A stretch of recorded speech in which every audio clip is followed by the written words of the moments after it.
Steve Reeves said, bodybuilders doing so much bench presses, their pecs began to look like a woman's bust. Even Frank Zane said, bench pressing gives you big pecs. And who wants that? So in this video, I'm going to talk about 2 reasons why I don't do the bench press. And I'm going to talk about how you can replace it with something else that could be better.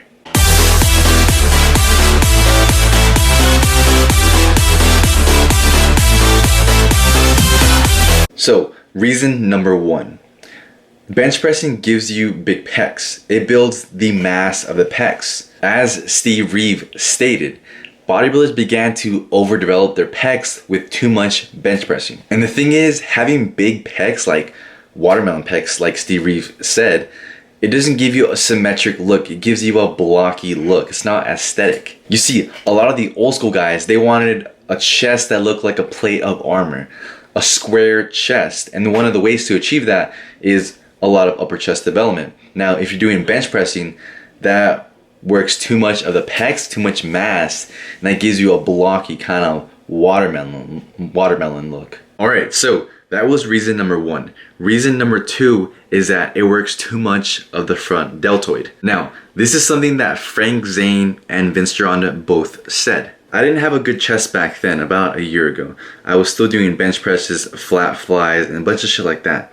And I didn't have a good chest, but the minute I started taking advice from Vince Gironda, following his teachings, a lot of his methods about working the upper chest, the outer pecs, my chest development skyrocketed. It wasn't until then where people at the gym started coming up to me, asking me for advice on how I build my pecs, like, how'd you get your pec to look like that? Like, it looks like the side boob. Or damn, how'd you get that upper chest? Like, how'd you get it to look kind of like square? At that time, I completely stopped bench pressing. Now, if you're looking for a replacement for the bench press, here's what to do. Alright, so this is something Larry Scott did a lot of. It is called the neck press. So, how do you do it? First of all, I'm going to put a picture up right here so you can get an idea of what it looks like and sort of like how to do it.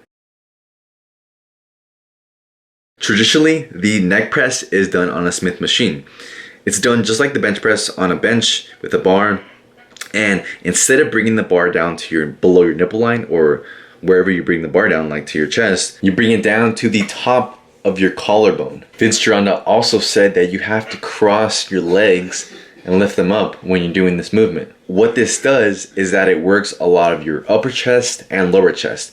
And Jack Dillinger said in Balancing Development that if you want to, achieve that symmetry, that old school look, you need to shape your chest with decline movements, incline movements. He said to limit the bench pressing or any type of movement that will build the mass and thicken the pectorals. So with a lot of Vince Gironda's movements, he wasn't a big fan of using heavy weight.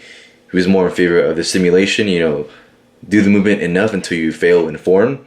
So don't go heavy on this one because you can seriously injure your pecs. You can strain them. You could even tear them. So don't go heavy on this movement. I'd recommend around 8 to 10 reps would be good enough. Let me know how this goes. Like this video right now. Subscribe if you want to see more videos like this one. Thanks for watching. This is Old School Dan checking out. Peace.